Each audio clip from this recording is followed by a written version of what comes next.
Chào các bạn, rất vui được gặp lại các bạn trong video review giá đỡ máy tính bảng 501 Snap Tablet Stand. Cái tên này đọc dài muốn hụt hơi. Đây là cái giá đỡ thứ hai mà mình mua của Moff cho cái con iPad. Thay cho cái đầu tiên là cái dạng mà dán keo thì nó đã hỏng sau khoảng hơn 1 năm sử dụng. Cho nên trong video này thì mình sẽ so sánh luôn cả hai dòng Moff dán và Moff 500 này để cho các bạn dễ lựa chọn. Vì dòng 500 thì nó đắt hơn nhiều. Phần cuối video thì mình sẽ giới thiệu thêm một số cái kinh nghiệm về cái cách mà mình sử dụng cái con Moff này trong thực tế và trong cuộc sống hàng ngày của mình. Và các bạn có thể tìm thấy link đến cái sản phẩm này ở bên dưới. Trước khi vào review thì mình muốn cảm ơn các bạn đã dành lời khen cho video chia sẻ kinh nghiệm chọn màn hình, cũng như là đã dành thời gian subscribe để ủng hộ kênh, và đó là những cái động lực rất là lớn cho tụi mình để mà mình ra những cái video càng ngày càng chất lượng hơn. Do vậy mình hy vọng là các bạn sẽ tiếp tục làm như vậy trong video này cũng như các video tiếp theo. Dành cho những bạn lần đầu tiên biết đến Moff thì đây là một hãng chuyên sản xuất các loại giá đỡ điện thoại, tablet và laptop của Mỹ dựa trên cái cảm hứng từ nghệ thuật xếp hình của Nhật Bản là origami. Các bạn vui lòng không nhầm với các chủ đề khác. Moff rất chú trọng đến việc tạo ra các giá đỡ linh hoạt, có thể được sử dụng ở nhiều cái tư thế khác nhau. Tuy nhiên chính việc này nó cũng sẽ tạo ra một số cái điểm yếu với cái dòng này mà mình sẽ nói sau. Giờ thì chúng ta hãy đến với lại cái phần đập hộp của Moff Snap Tablet.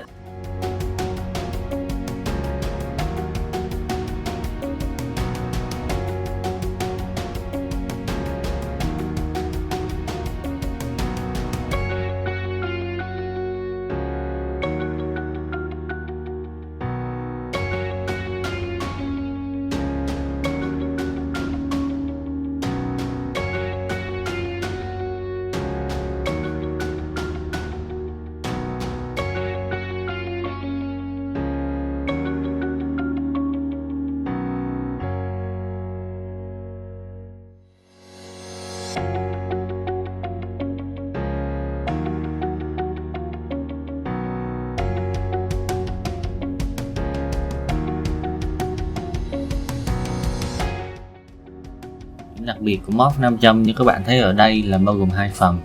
Miếng dán 500 dán trực tiếp lên mặt lưng tablet, và phần Moff có 500 để hít vào thân máy. Do vậy trước khi dùng thì chúng ta cần canh và dán miếng dán một cách cẩn thận lên lưng máy. Miếng dán cần phải được canh sao cho phần giá đỡ được cân đối hai bên lúc hít vào và không che mất camera. Để làm như vậy thì các bạn hãy hít miếng dán lên giá đỡ trước, sau đó canh và úp cả miếng dán và giá đỡ lên mặt lưng. Như vậy thì nó sẽ cân đối hai bên hơn.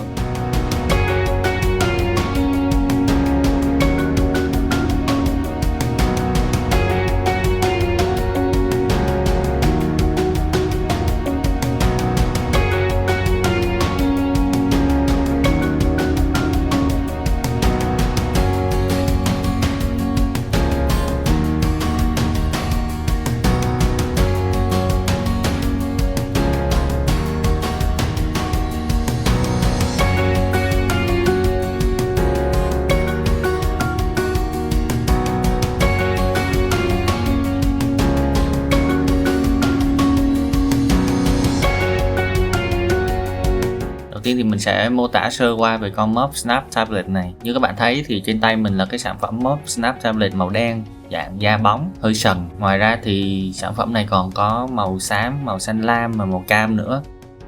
Cảm giác đầu tiên khi mà cầm vào sản phẩm thì nó khá là chắc chắn và có phần hơi nặng hơn các dòng Moff dán. Các bạn có thể thấy các cái điểm gấp cho phép chiếc giá đỡ có thể được gấp theo dạng origami và được giữ lại bằng 500 ở bên trong. Phần mặt trong là dùng để hít vào cái miếng dán 500 ở trên thân tablet. Ở đây thì mình dùng dán lên ốp luôn, bởi vì mình luôn dùng ốp này để dùng iPad. Nhân tiện đây thì đây là một cái ốp iPad mà mình đã dùng hơn 1 năm và mình đánh giá rất là cao cả về thiết kế lẫn khả năng bảo vệ với một cái mức giá rẻ. Các bạn cũng có thể tìm được link của nó ở bên dưới. Miếng dán trên thân tablet này khá là chắc chắn nhưng vẫn có thể gỡ ra mà không để lại dấu vết trên máy. Khả năng hít thì chút nữa mình sẽ test cho các bạn xem ở trong các video sử dụng.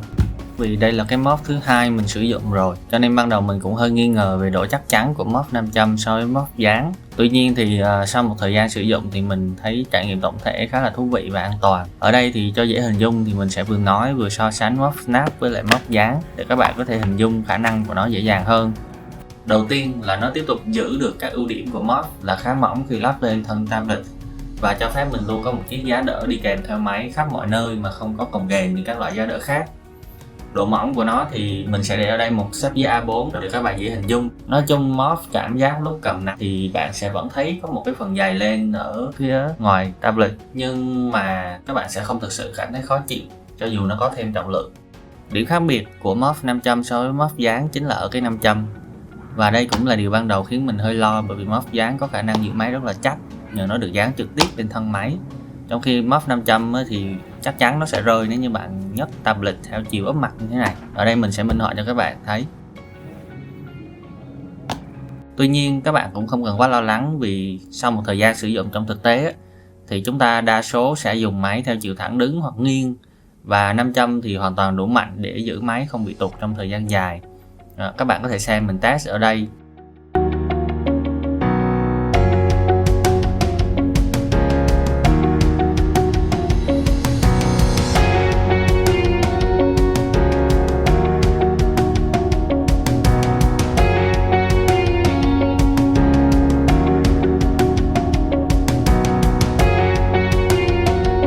Nam châm cũng khắc phục điểm yếu của mod dán là nó sẽ luôn luôn bị gắn cố định vào thân máy và gây ra nhiều bất tiện, như không thể gắn vào Magic Keyboard hay bị cấn khi kẹp lên giá đỡ. Nhờ việc có khả năng tháo lắp dễ dàng bằng 500, mod 500 có thể cho phép sự linh hoạt gấp nhiều lần so với mod dán, đặc biệt là nếu như các bạn có Magic Keyboard, vì các bạn có thể nhanh chóng gỡ và lắp tablet.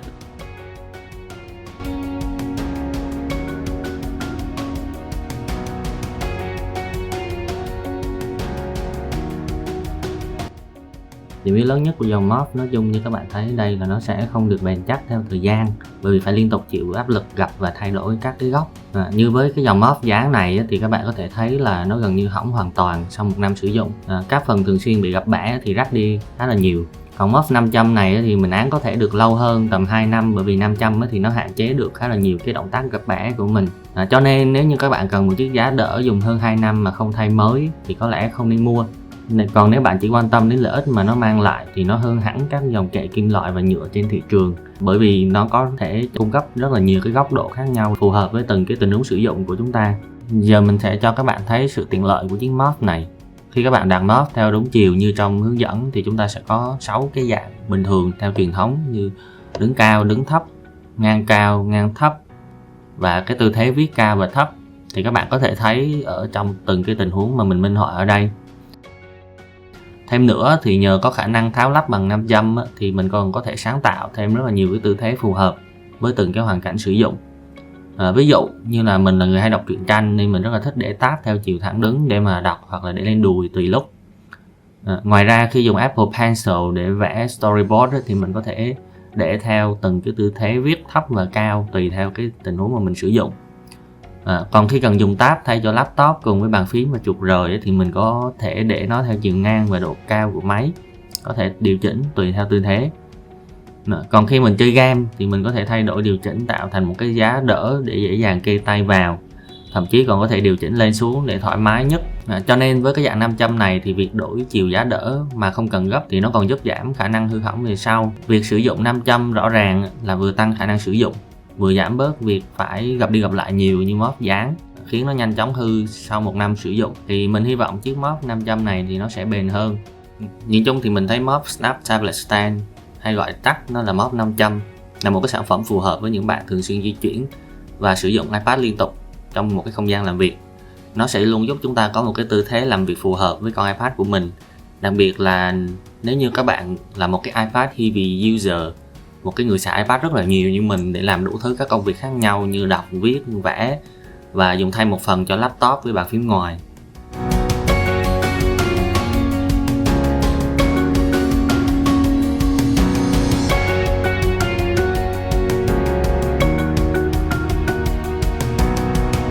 Ok, phần review của mình xin kết thúc tại đây. Đừng quên subscribe và like để động viên mình ra các video tiếp theo.